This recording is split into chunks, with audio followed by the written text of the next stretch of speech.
Super Bowl champions. Swing of the miss, struck him out.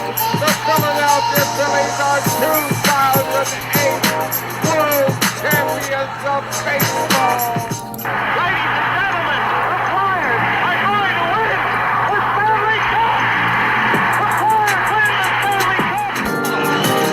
for the lead. Yes! Iverson, wow, what a fake off Daniels as he broke his ankles and got all the way to the cup.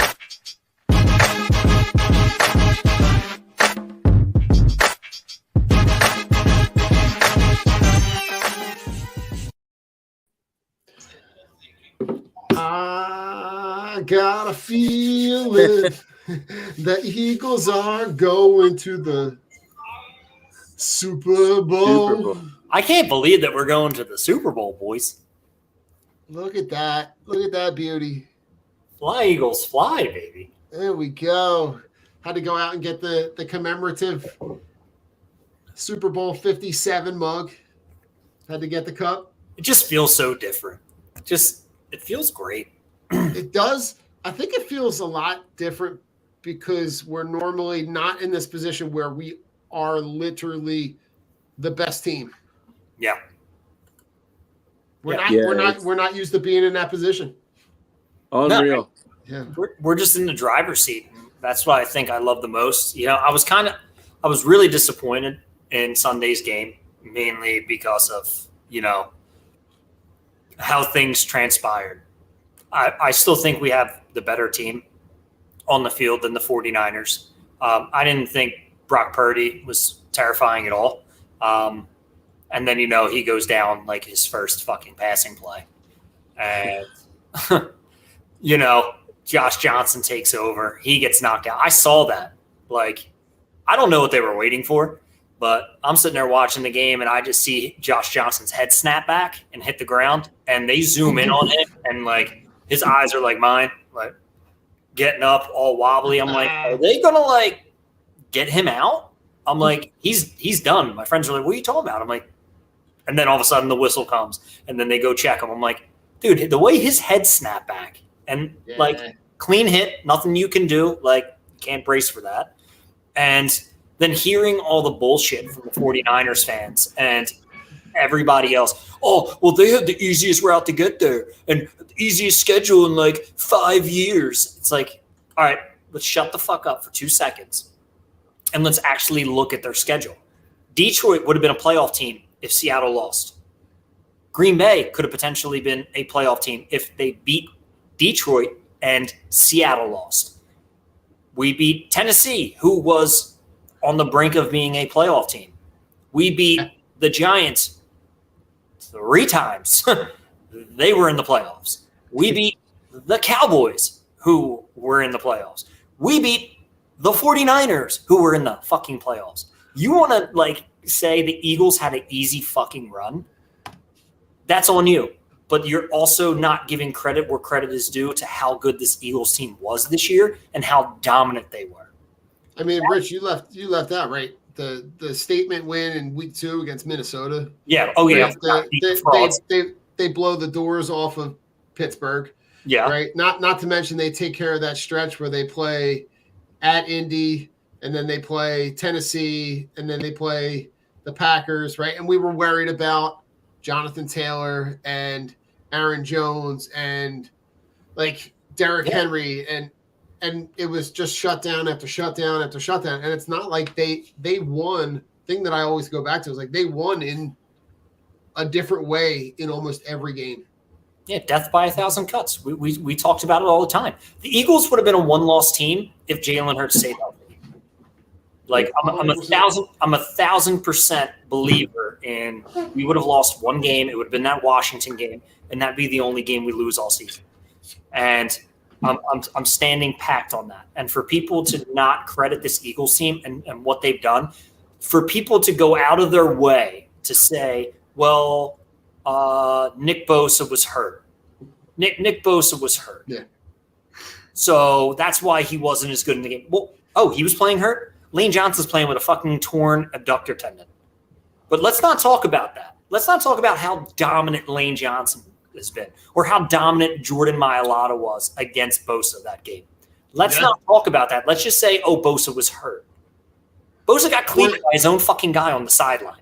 Shouldn't have been fucking standing there, jerk off. Or the fact that they saw something early and immediately pivoted and started scheming, right? That they know that they have to establish the run, right? And then they're not the 49ers are taking away the RPO early. And then so what do? Now you scheme and you go backside. But that's right? That's essentially what killed the 49ers, though. Right. What killed the 49ers was taking away the RPO. Because we look at it this way. They had the 5th best run defense in the league, 20th worst pass defense. So they decided to go, okay, we're going to not give you the pass, we're going to give you the run. And then we just went off. It's like, okay, you're not going to give us the pass because you're going to drop back. But you also made 2 of your best skill position players, 2 generational talents, irrelevant all game. You made Fred Warner irrelevant. You made Dre Greenlaw irrelevant by having them not be able to rush straight up. They had to play side to side. Yep. And they had to watch what Jalen Hurts was doing. So if you're trying to say that the Eagles were not the better team on Sunday and had an easy route, I'll call you a fucking liar, because we made the 49ers change their whole fucking defensive game plan to play against the Eagles, and they still couldn't contain it. Jalen Hurts had a fantastic game for doing absolutely nothing but putting the RPO in the minds of that defense. He psychologically beat the San Francisco defense. And that, to me, shows how important Jalen Hurts is to this offense and how truly MVP-like he is, because he is so dimensional and he's so out of the box. You have to adapt to his game. He doesn't have to adapt to yours. Teams are changing their game plan to stop him, and we just have such better skill positions and such better players on both sides of the ball, and the offensive line has been dominant, that you can't stop us. So for them players, like Jason just put up there, you play who's in front of you. That's not our fault Brock Purdy fucking got hurt, okay? It's also not our fault that San Francisco decided that they were going to block Hassan Reddick with the backup tight end. Yeah. And that, I mean, and that play right there on that in, I don't know, there was like a couple minutes left in the first quarter. That changes the entire trajectory of the game. Yeah. And it's also not our fault that the jerk off Kyle Shanahan decides to dress only 2 quarterbacks. Well, this was one of the things we talked about in the week leading up, right? His in-game decision. And no Elijah Mitchell. Yeah, didn't see that one coming. And then, but those we talked about those in-game decisions. Joe, talk about the challenges, right? Because you had the play early with Devontae Smith where they don't challenge, and then you get the Eagles capitalizing on the play, the what was called an incomplete pass but ended up being a fumble. Talk about those two game decisions. Yeah, I mean, I honestly don't know what the Niners were watching or what they weren't watching. I mean, you have that play, you know, it's inside the 10-yard line, a 4th down. You know, the one guy in the night, I think, kind of like pointed like that he didn't catch it. And you could tell by Smith's reaction when he got up, he knew he didn't catch it. Yeah. You know, he got up, he's punching his fist together. He's like, hey guys, we got to get back and run the next play because that was an incompletion. I'm not sure what the Niners were doing. I don't know how you missed that, how you don't have a guy on top of that to look at that and say, hey, I mean, that was if they had challenged that play, that's not a catch, and the Eagles and the Niners get the ball back right there. Because that was 4th and 3. Huge. Yeah. It's huge. That was 4th down. That was a huge pivotal play in that game that the Niners dropped the ball on. And then that play by Reddick to get to Purdy, you know,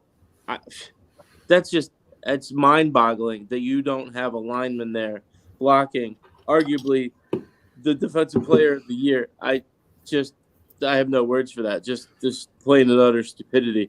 But when he went back to make that throw, and I saw him coming, and then to see that replay, and they did the slow mo, and I'm yelling. Everybody's looking at me like I'm nuts. Jay was over. And we had people over, and I'm like, "That's a fumble." And I get like beside myself, animated when the game is on. I'm like, I'm up, I'm down, I'm sitting, I'm quiet, I'm not quiet, I'm swearing, I'm like, Yeah. I can't control myself. But I knew watching that replay that play was a fumble because that ball was out before his arm was coming forward. 100%. Yeah, and he's going to have it's the same injury that Harper had. Yeah. 6 months. Yeah, just crazy. But so Rich, talk about that momentum swing right before halftime, right? Because it's kind of lingering 7-0 for longer than we would have anticipated, and that even though it was only 7-0, it felt like the lead was a lot bigger because of the way they were playing. But then talk about that little stretch in between, like when they have that elongated drive. Yeah. And then they get the turnover. Yeah, I mean, it was just you're talking about the Josh. What was it? The Josh Johnson fumble. Yeah. So like they have that 9-play he just drive. dropped the ball. He just it was the most bizarre. Adam, what's up? It was just extremely bizarre. I'm watching this game unfold, and I was sitting there, and when McCaffrey scored, I know it was. Obviously, it like blew my mind. I'm like, man, like we can't let the Niners back into this game. I was sitting there and I'm like sweating, but then I'm like, okay, we're going to be fine. Josh Johnson is a turnover machine, has been that way his whole career. We're going to be good. They look like they were having a hard time, obviously, getting the plays called in. It's loud, baby. It's loud. They said crowd was going to be a factor. They were going to be ready for it. And, we were able to win in every single aspect, especially with the home field, the momentum swing. And then you had, the elongated drive. You have the score by Sanders. You have the shimmy with Kelsey. And then, the next scoring drive with Jalen Hurts, he takes the penalty. There's a few penalties, stupid ass penalties. And you're just able to basically get that, all right, we're putting you away score. And that's what we needed. But also I was kind of worried. I'm like, we really need to stop running the Zion run because the Niners have nothing to play for now. And I was worried they were going to try to take out Hurts because that's just, the mentality that you think of. And the Niners lost that game, and they lost it in an embarrassing fashion. And then they also lost the respect of the game, especially toward the ends with the Trent Williams bullshit. Kayvon Wallace punching the wrong guy. I thought that was hilarious. Gets body slammed by Trent Williams, punches the white dude. I'm like, what are you doing? And I'm like, everybody's got helmets on. I'm like, you're a moron. But it was like one of those things that I don't want to say I lost respect for that team, but I did to a point where it was not so much of a game anymore. And you really can't be mad at the opposition, right? You lost both their quarterbacks. There's nothing you can do about it. Go out with some sort of dignity and play hard. The Niners just gave up. They unraveled. You saw it with numerous pass interferences, with the roughing call, and it was just ugly. And I wish it was more of a game because watching them try to run these gadget runs and that fucking stupid ass Hail Mary or the flea flicker to no one that I think was an intentional grounding, but they're like, we're not going to call this. Like it got pathetic. It unraveled quick. But you just saw the domination. Go Birds, Mike. Go Birds. Go Birds. You saw the domination of what the Eagles can do to teams. And it's terrifying. But what my best thing and what I was so happy to see, who played amazing as always when he is in, Avonte Maddox. I missed him so much. And that's going to be key moving forward. That is going to be key for him and playing the slot against the Chiefs. And again, who's going to cover Travis Kelce? You can put two guys on him and then let the other guys beat you, right? It really doesn't matter to me. I don't think the Chiefs' firepower is what it was. Mahomes, yes, still threw for over 33 touchdowns and 4,000 yards. That's Mahomes. Mahomes is going to Mahomes. It's what that offense is tailored to do. Yeah. But again, watching that game against the Bengals, wasn't impressed by either team. I thought the Bengals blew a shit ton of opportunities. Joe Burrow didn't look good in the playoff game, finally lost at Arrowhead, not Burrowhead. And you know, you're previewing the Super Bowl and you're looking forward. I wasn't terrified. Mahomes got that bad wheel. He's going to be pressured all night. It's not the Cincinnati Bengals defensive line. Yes, Hubbard's good. They have Hendrickson, who's decent, but it's not like our defensive front. Our defensive front and our offensive line unit are two units that you have not seen yet because they're on the same fucking team. Yeah. You can't mimic those. You can't mimic those because you're not playing against those big-bodied guys up front, and you're not playing like against those savages who are coming after you. Yeah, and listen, we can next week we'll break it all. We'll break down all the matchups, all the position breakdowns. But like the one thing I wanted to like touch on was the domination between the two, what I feel like is the two most important position groups, right? That O-line, D-line. They made that vaunted 49ers defense, I mean, look pedestrian. Yeah. And look desperate. Mm-hmm. Couple of plays. There was one Kenny Gainwell play where he goes through the line and kind of breaks off to the left towards the sideline. And they put it on freeze frame, right? And Trey Greenlaw is like literally just standing there. And Kenny Gainwell's already in the hole 5 yards past the line, and he hasn't even moved. Like the domination that this offensive line and this defensive line, the pressure that they were able to put on and literally take this game out of their hands early, just it is one of the reasons why I'm actually going into this Chiefs game not nearly as stressed as I was going into this 49ers game. Yeah. I feel like they got to play us. Yeah. Like, is Patrick Mahomes good? Yeah, he's fucking good. He's going to win the fucking MVP, right? Is Travis Kelce one of the top 2-3 tight ends? Yeah. But, like, the guys that they have on the outside are banged up, and they don't scare me. No. Yeah. They got to match up with our DBs. That doesn't scare me either.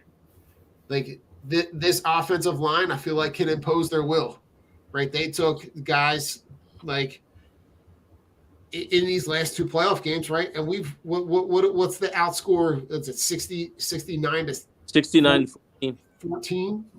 Like that's nothing to shake a stick at, man. They took a team that was supposed to come in here and give them a run for the money and basically ran away and hid.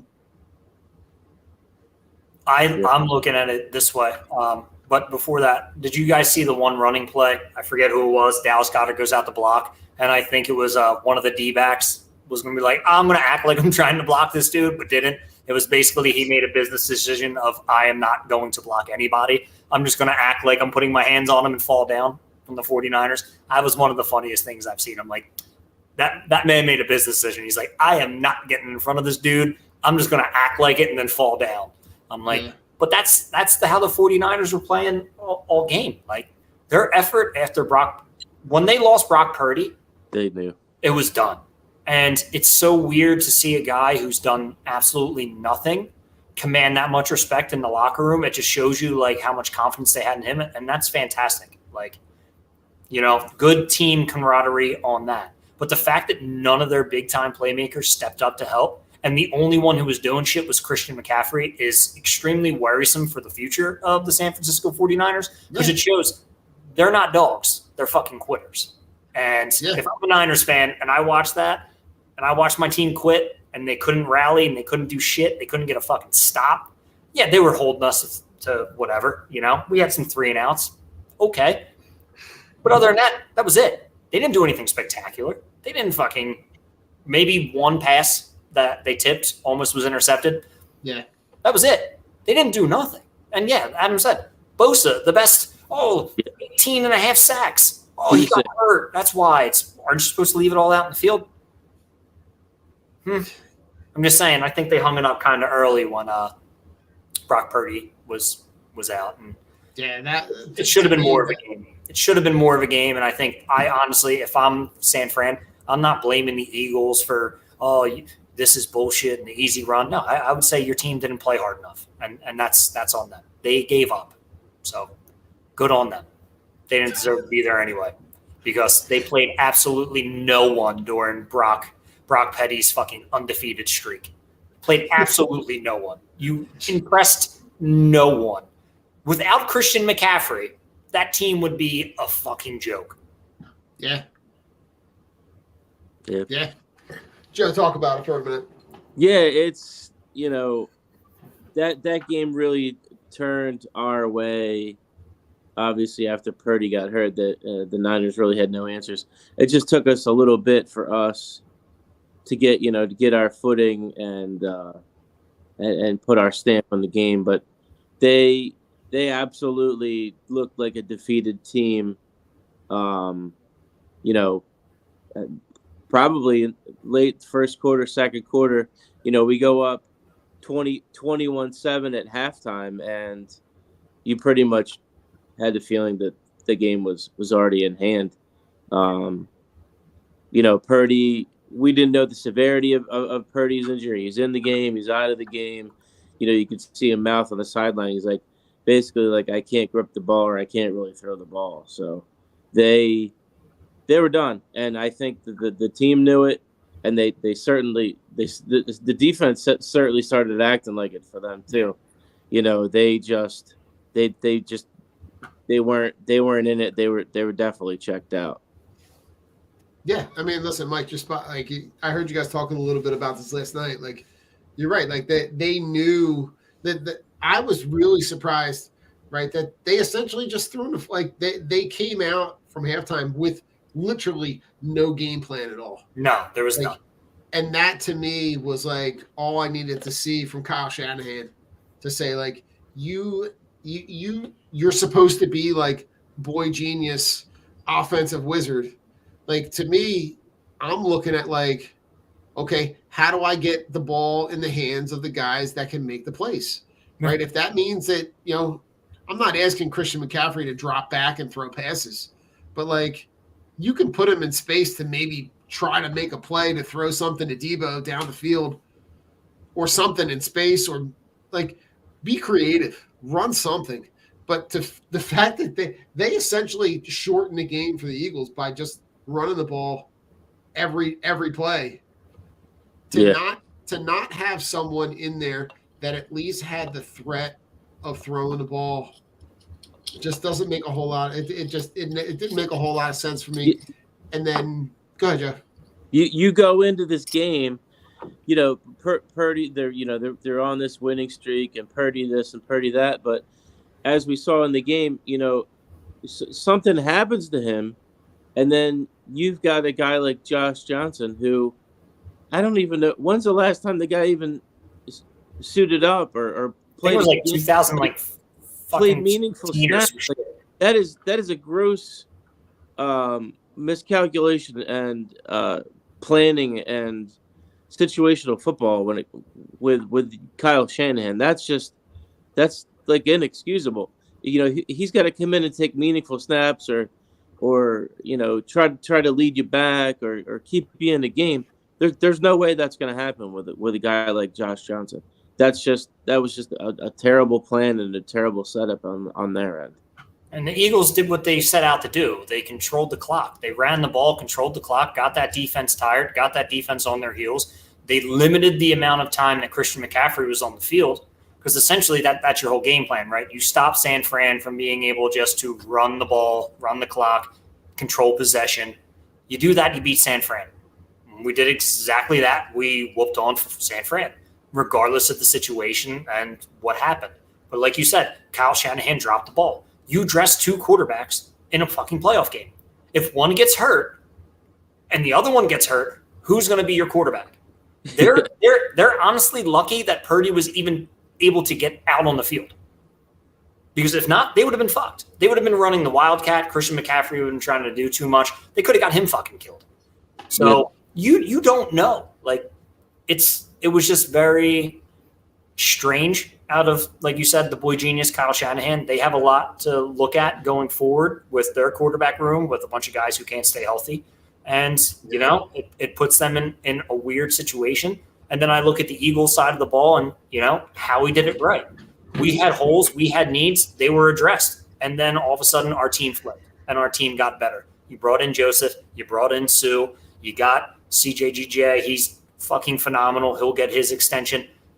You have TJ Edwards playing out of his mind. You have Avonte Maddox back healthy. That helps. Bradbury on the one side. You're good. We're good. We'll worry about free agent acquisitions next year. But looking at next Sunday and seeing what that Eagles team that they're putting out on the field, good God, look at our running back room. Our fucking running back room with Sanders, Gainwell, and Scott. Jesus.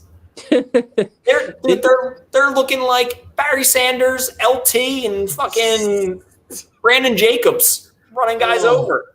It's incredible to sit back, whether you're an Eagles fan or not an Eagles fan, you're just a football fan, and you see this team, and you look and you go position by position, and you've got guys.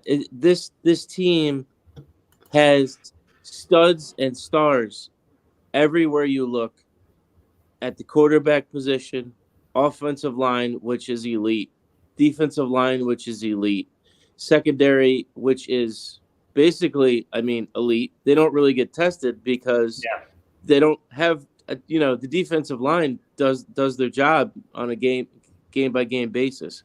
So you really don't have, the only weakness on this team, I think, is probably the punter. Yeah, that dude stinks. Kern stinks. Kern fucking stinks. I think that's the elephant in the room. We got to get another one for the Super Bowl. Where's Sipas? Bring that bum back. Yeah, is he? Can he come back on IR? Who's the guy we used that? Sean Landetta. Is he around? Can we bring him back? I guarantee he'll at least get it 40 yards. Where's Sav Rocca? Oh, bring him back. Well, listen, fellas, we're gonna take a commercial break. We'll come back. We'll talk a little bit more Birds, and then maybe talk a little Bengals Chiefs, and then maybe get into some fun stuff. Hold your thoughts, and we'll be back. All right. Von C. Brewing Company is a 20-barrel, 16,000-square-foot microbrewery with a 2,500-square-foot tasting room, including a spacious outside beer garden in Norristown, PA, in the heart of Montgomery County. The Von C. family is part of the family that started C. Schmidt and Son Brewing in 1860. Stop in Wednesday through Sunday and taste a variety of draft and 16-ounce cans of originally brewed beer and tell them the Drunk on Broad crew sent you. Von C. Brewing is located at 1210 Stanbridge Street, Suite 300 in Norristown. Cheers. Team Clicks are the only glasses for real sports fans. With interchangeable arms, you can support all of your favorite teams, or even make and create custom options as well. These die-hard sports fans have realized that sports fans needed something other than face paint to show their love and passion for their teams.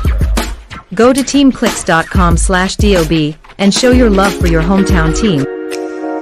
La Torrent's curated collection of men's and women's watches is a perfect investment that lasts for years to come and fits perfectly with your every outfit and style. Our range of classic watches aren't just a great perfect formal and casual accessory, but a time machine that takes you back to memories. Explore our collection of timeless watches that can reflect your taste, personality, and personal style. Our exclusive collection of carefully curated, affordable luxury watches is what you need to make a personalized style statement. You can take pride in your prized possession, handing it over to the next generations as your most loved asset that they can also own and display with the same pride. These high-quality pieces stand the test of time, giving exceptional value and return on your investment. Go to la-touraine.com and use code DOB at checkout and get 10% off. If you're looking for unique sports apparel, check out Streaker Sports. They've dug deep into the archives and have brought back some incredible defunct team logos and have even created entire defunct league collections. They also have collections paying homage to sports culture, including the Miracle on Ice, Slap Shot, Caddyshack, the Mighty Ducks, and even have a license with Wiffle Ball and USA Hockey. Only for Drunk on Broad listeners, use code BROAD at checkout to get 10% off anything at streakersports.com. Again, that's 10% off anything at streakersports.com with discount code BROAD.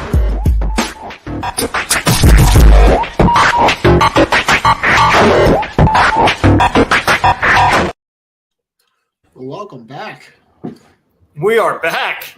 We are back and better than ever. Hey, listen, that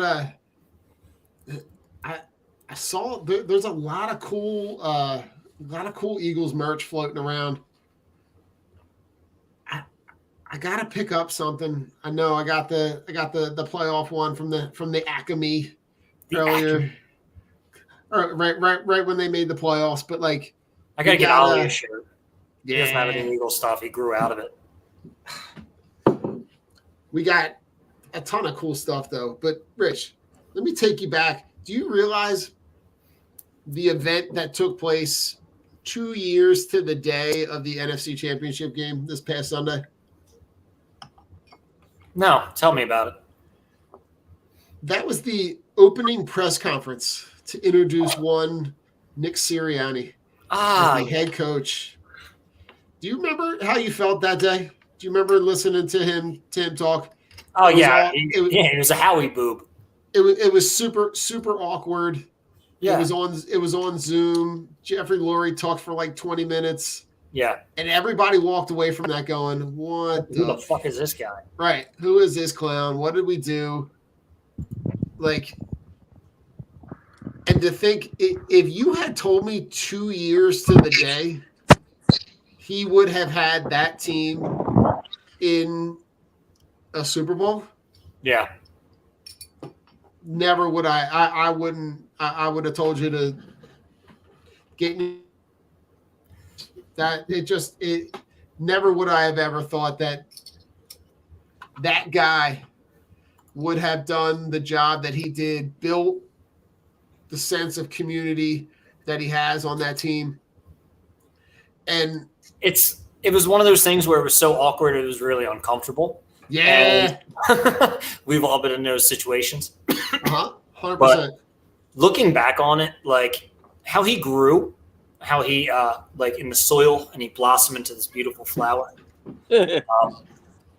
It's awesome because he's a person, right? He's a real fucking dude. And that's honestly, I think the thing that I appreciate most about him. He's a real fucking guy. He says it, he talks it, he breathes it, and my man walks the walk. I love when bullshit happens on the sideline and Nick Sirianni is looking across and screaming, fuck you, to the other head coach, the player who did it. Like, even in a preseason game, Rich. In the preseason game, Salah. Against the Jets, yeah. Against the Jets, he's pointing at Salah, fuck you. And, like, that's the fire you want from your head coach. That's the emotion, and that's what gets the guys riled up behind you because they see that, like, yo, our coach is ready to go to war with us. Let's go to war with this guy. He's just I wouldn't say he's like a player's coach, but he understands and he relates to the players. And you don't have to be a player's coach to do that. You just have to have that relatability. You just have to be able to, be on the same page. And I think they all are, which makes Nick Sirianni special to this organization because, again, we're Philly and he understands us. He understands how hard it is to play here and how hard it is to coach here. And he loves accountability. The thing that I appreciate most about him is the fact that he's just a real dude. Like he is everything that you see is completely authentic. And I think to be a successful coach at this level, you need that. You need because you're talking about grown men. Yeah. Right. The guys that have come here and been unsuccessful are the guys that come in and say that they have that authoritarian, I say, you do, I know what I'm doing. But this coach is completely authentic, and ingrain himself into that culture of like keeping that players council, getting their feedback, using them as sounding boards, right? And I think when you see a lot, like and the one thing I always go back to was like he caught a lot of shit for all the T-shirts that he would wear, right, with the players on them. But that was his way of saying, "I got these guys. We're all on the same team," and a way for him to show support for those guys. And I think that's the thing that I think when you talk about these guys bought in because they knew that what they were buying into was real. Yep. It wasn't a fake rah-rah. I'm gonna stand on a soapbox and scream and yell at you guys. It was super authentic, and I think what I'm taking out of all the post game stuff is the fact that every single one of them is all saying the same thing. Right? They're all saying we got one more. Yeah, we ain't done yet. We're not done. We got one more. Where'd you learn that, Devonta Smith? Bama. Right? Bama. Yeah. Draft those SEC boys, baby. How about it? I mean, talk about long enough. Yeah, but Joe, talk about that. Talk about what bringing those types of players in from those types of programs. What does that do for the camaraderie of the team in terms of raising the level of expectations? Yeah, it's a mindset. It starts at the top. Using like the Bama example, these guys are the cream of the crop. You have guys that at each position that they're like 1A, 1B, 1C guys that are elite talent, and these top programs, they go out and they recruit these guys. So they, you have a guy like Nick Saban at Bama who that's just the mantra. That's the expectation. And it's drilled into their heads. It's in their DNA, and that's what they're around 24/7 all the time. And that's what for years and years and years. And that's what I think Sirianni and the Eagles are able to do, and they've been able to execute that. It starts with the preparation and the game planning, and having that connection with your team and with your players, but also at the same time holding them accountable for everything that they do. And once they started winning and going on this winning streak and really seeing this guy really knows what he's doing, we're headed in the right direction, and having those players around that actually do buy in, and they all are bought in. That's the key to this team. It's not just a group of guys that are bought in. It's the whole team. And what really helps this situation too is having guys that have been there before. You got Lane, you got Kelsey, you've got Graham. They know, and they know because they've dealt with it. They know what to do in certain situations. When you're in a tight game, or you're in a close game, or you lose a game, what do we need to do to get back on track and start winning again as a team all together? Yeah, I mean, listen, like, and that's where I think that's where the players and coaches meet, right? I think you're seeing them. They all kind of, God, it's kind of hard to put words on it, but like they just sync together. They all kind of mesh together, and that's what makes this team work. It's what makes it work so well. And I think that culture, Rich, to speak to something you were talking about right before we went to commercial, was like all the different pieces that they brought in, right? And we've seen that not work here, right? We know that we remember that dream team, with Vince Young, right? And all the pieces that they brought in, and how it just it just never worked. And now you look at this team, which is essentially the same thing, right? They brought in a bunch of free agent pieces to fill in the gaps between Bradbury and you bring in Sue and Linval Joseph, and you bring in CJ GJ, and you bring in Kaiser White, and like You They've bring been in so good on the defensive front. I'm sorry, not just to cut you off real quick. you're good. They've been so good, Sue and Joseph, that Jordan Davis can't see the field. Yeah. Right. That's how dominant they've been. And I don't think that's a bad thing for Jordan. Not at all. I really don't. Because Jordan Davis is learning what it is to be a pro. And Sue and Linville Joseph were perfect additions because they're older, veteran guys. And the thing that I really liked when I saw after the Trent Williams thing was Sue getting into it, but Sue being like, what the fuck are you doing? Like, chill the fuck out. Like, bro, like reading his lips and just like looking at his demeanor, he's like, is this shit worth it, dude? Like, you're getting tossed from a game because you're fucking losing? Like, and old Sue would have like came out and stomped everybody the fuck out because that's who he was. But you see the evolution of players, and you see their evolution when they're playing on a championship caliber team because they know they can't do stupid shit because the team relies on them. Yep. So go ahead, Don. Sorry, I just had to bring that up. No. I mean, I was that's kind of where I was going, right? The fact that like you bring in all these guys, right? But because the culture is different, they all realize that they have one when everybody is working to one common goal and they realize that by doing their job individually, that's helping the team achieve that common goal.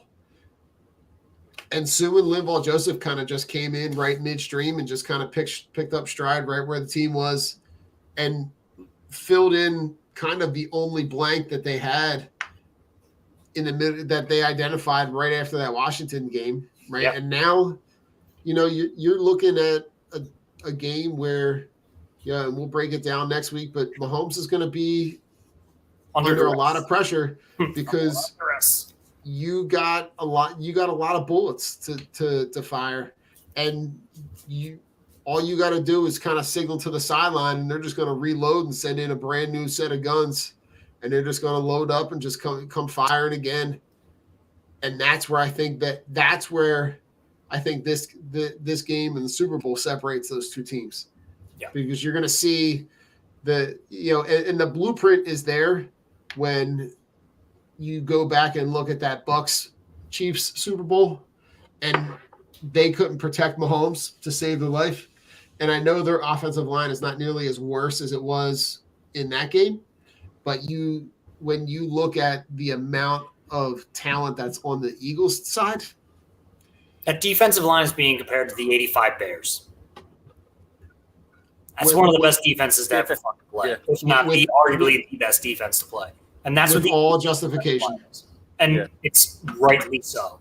It's the sheer dominance after bringing in Sue and Linval Joseph. And the fact that they are just shutting teams' best players out, making them irrelevant. It's fucking crazy. And I'm not nearly afraid of KC as I could have been with San Fran with their high caliber playmakers and Christian McCaffrey. I'm not afraid of Isaiah Pacheco or Jerick McKinnon. We're fine with covering the running backs out of the backfield now. Kazir White has been doing a pretty decent job at that now.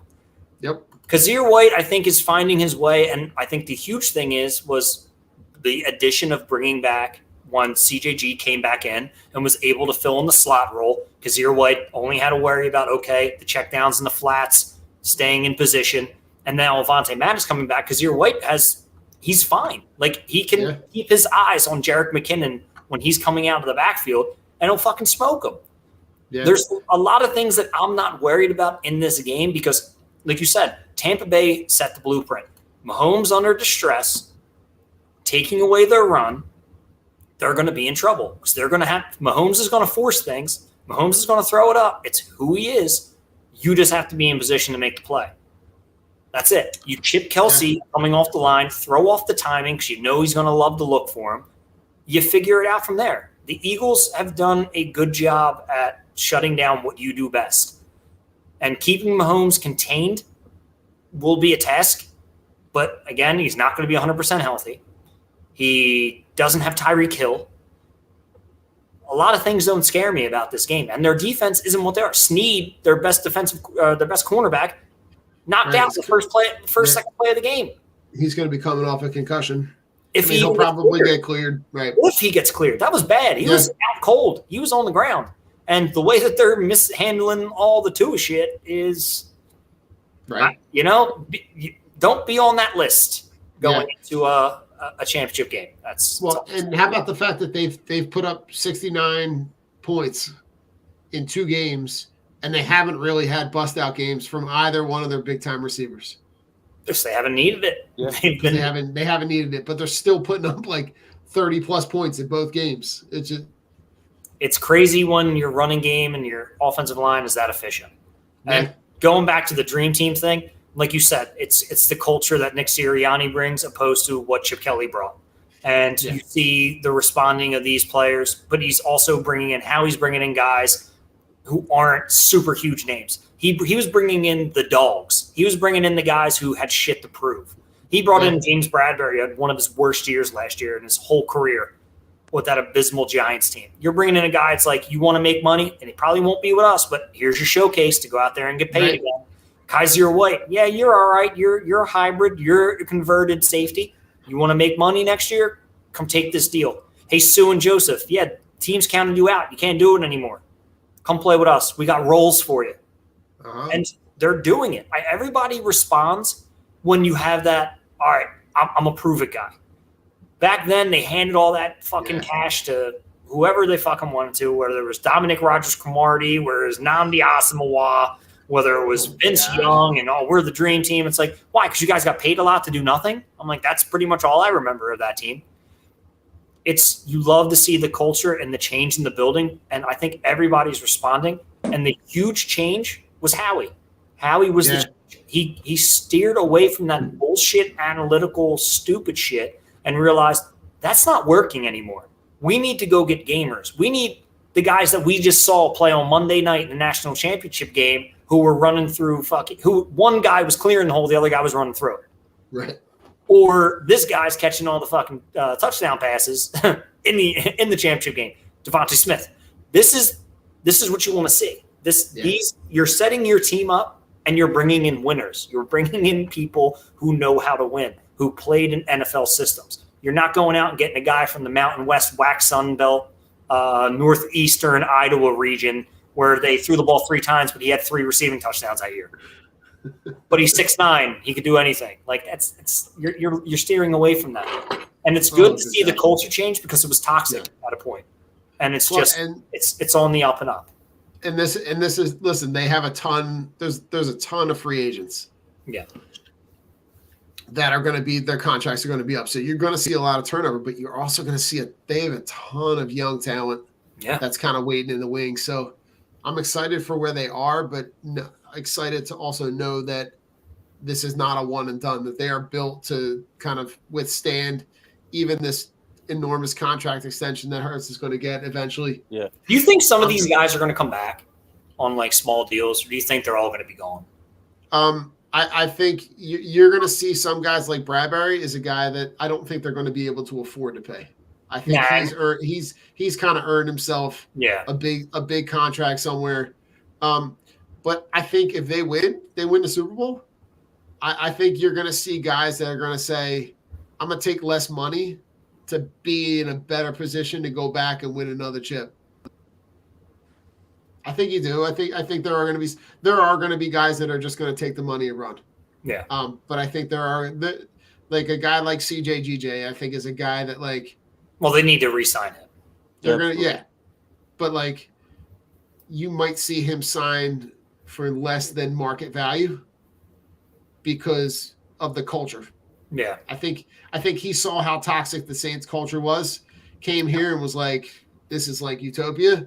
I want to be here. Yeah. I mean, we can also go get Jalen Mills again. Did you see his tweet? Oh my God. Man, I wish playing in a championship caliber city on a championship caliber team. It's like, Jalen Mills, you're such a bitch. Just say you want to come back, you fucking loser. Oh, man. Listen, as long as CJGJ can keep his car in front of his house. Jesus. That's what he said. He said, what? He's like, come on, man, we won the game. This is what happens in Philly when you win. This is how we celebrate. We take your car. Yeah, where's my shit?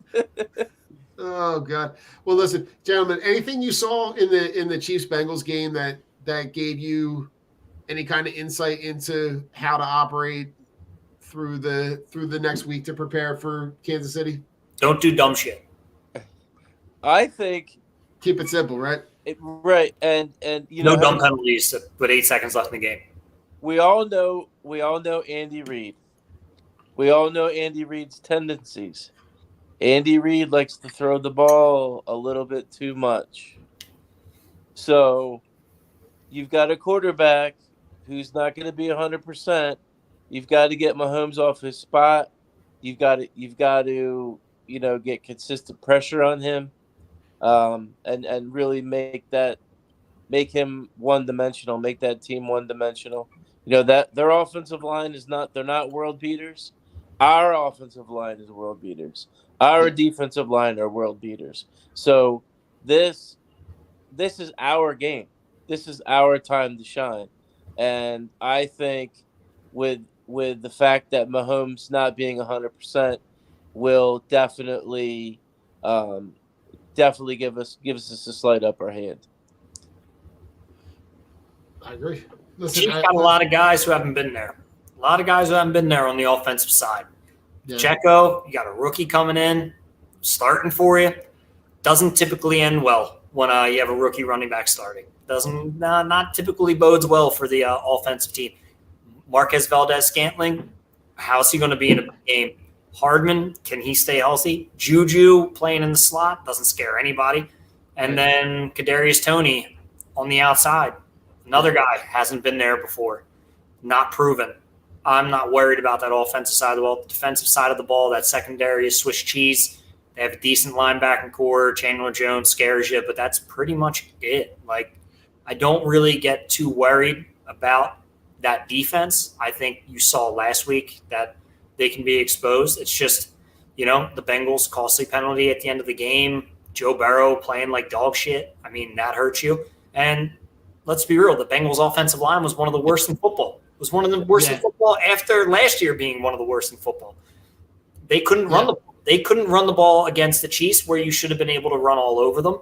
And like you said, Joe, offensive line is outerworldly. Like you're going up against some world beaters. And Lane Johnson, Mailata, Dickerson's going to play with the hyperextension. Kelsey, Samalu, good luck because there's going to be holes, boys, and we just got to exploit it. Eagles play their game. If they play the exact game that they played this week or last week, we're going to win.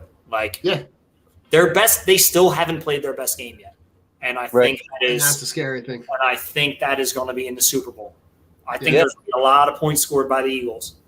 I think this is going to be about who can control the ball.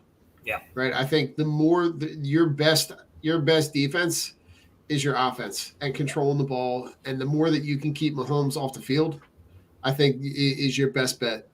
You don't want to be in a position where you're going to trying to go point for point with them. No. I think that's a bad strategy. So, but you also don't want to be taking long drives and kicking field goals because Mahomes can score in a few plays. So you need 7. to have long drives and get 7. That's what you need. That's it. Listen, we're going to break it all down next week, position by position. But let's go final thoughts, gentlemen. Joe, go first. I got to think of one. Oh man, geez, I didn't even delve into this for this show, but final thoughts. Don. Listen, here's what I thought about. Right, I got you. Right, the thing for me this week, right, showed me exactly what I love the most about sports, because it makes everything else disappear. It really truly it gets rid of race and ethnicity and religious beliefs and political beliefs, and everybody's on the same team, right? Everybody's favorite thing this week was the Eagles. Right, walking in and out of the supermarket, running into people, go Birds. Right, you see, right? How many people do you see walking around, just walking around in general? Right, got some kind of Eagle stuff on. it really truly makes all the other stuff disappear. And it's the part that I think that gives me hope that it can somehow translate into other aspects of life. That, like, if we can do it about sports, right? If a collective group can get behind their sports team, then we can kind of get it's there somewhere, and we can kind of get together on more stuff other than just sports. Yeah. So it gave me a little window into, like, we can get there. We can get there on a different level. If we can get there with sports, then we can get there with humanity. So go Birds. Go Birds. Joe? Go Birds. Yeah, I guess just to piggyback off what Todd said. Go Birds. You know, it's Go Birds. Take us out. Sports cures. Go Birds. Go Birds. All right, guys. Cures everything. And looking at the way things are right now with Philadelphia and their sports teams, I mean, you've got 3 out of the 4 major teams that are really able to make some noise right now, besides the hockey team. But that's been, that's a whole different something that we don't even want to delve into. But, for us and a lot of the people that do podcasts that are just, on the fence sports fans, big time sports fan, no matter what it is, just knowing and having that feeling of knowing that your team is in the mix and feeling that excitement, feeling that vibe, whether you're having a good day at work, you're having a bad day at work, it doesn't matter, because all you got to root back to is say, go Birds. And you got a smile on your face. There it is. You got a smile on your face. It's a feeling that you really can't describe unless you follow sports, you're into sports. But it's like it's a euphoria that you can step out of, no matter what situation you're into, how good of a day you're feeling, mentally, emotionally, physically, whatever it may be. Just knowing that, you're walking down the street, somebody's wearing a Go Birds t-shirt.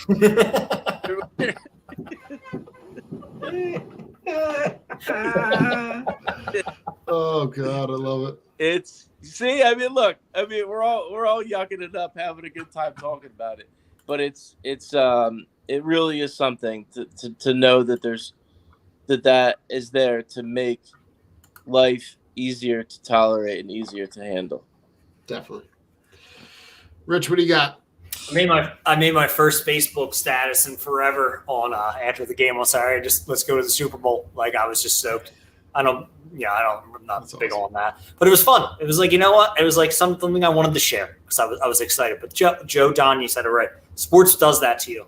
It was one of those things where I was just like cruising through the social medias and everybody's posting Eagles, and I didn't have to see like dumb shit people wanted to post about how terrible life was or political views or who they hate today. And it's just like sports does that. And, it's the healing thing. And I love it. And I'm watching the game with Ollie and Jamie.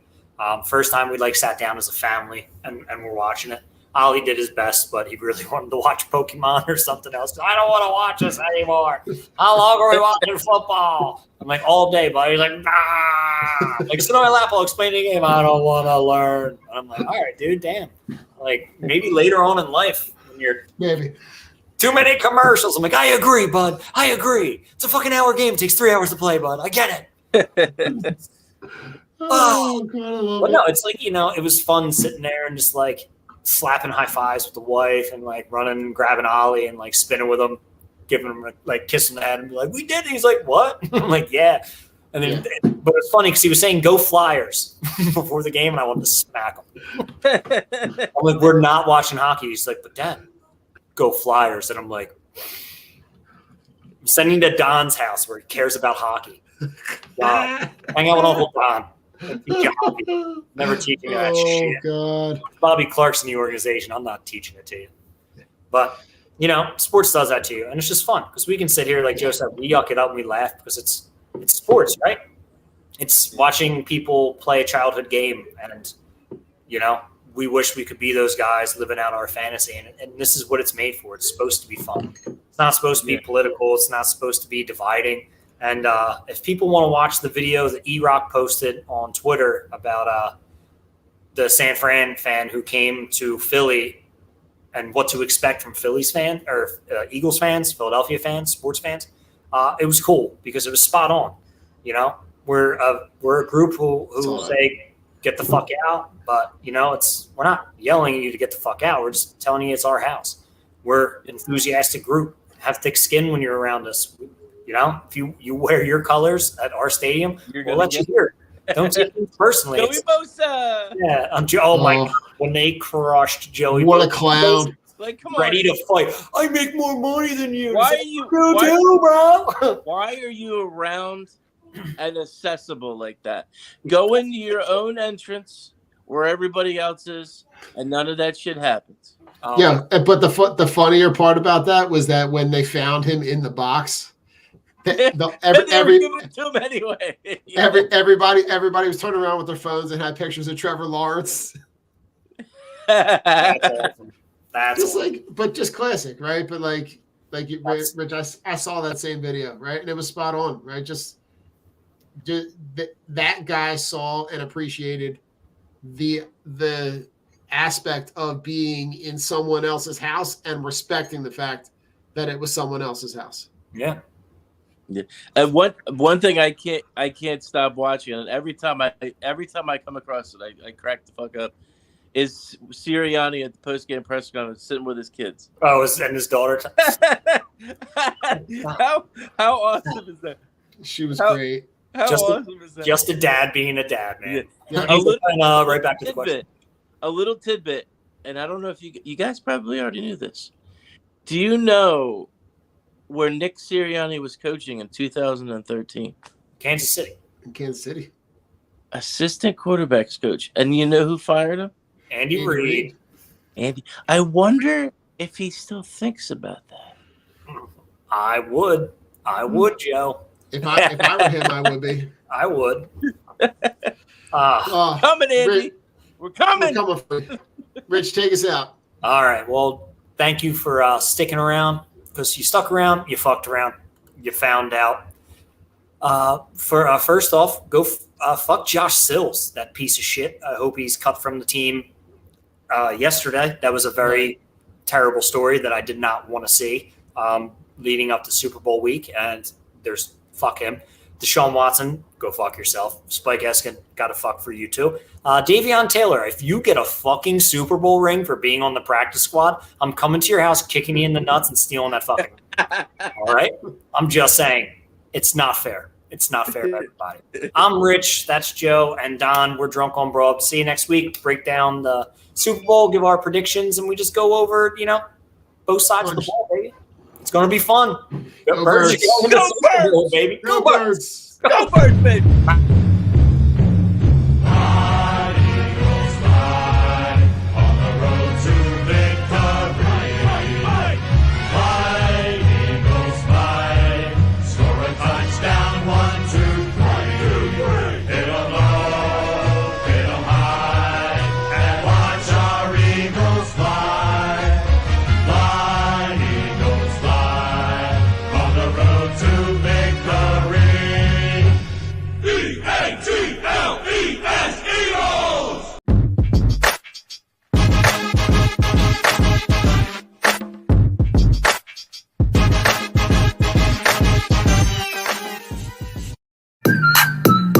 Philadelphia Eagles are Super Bowl champions.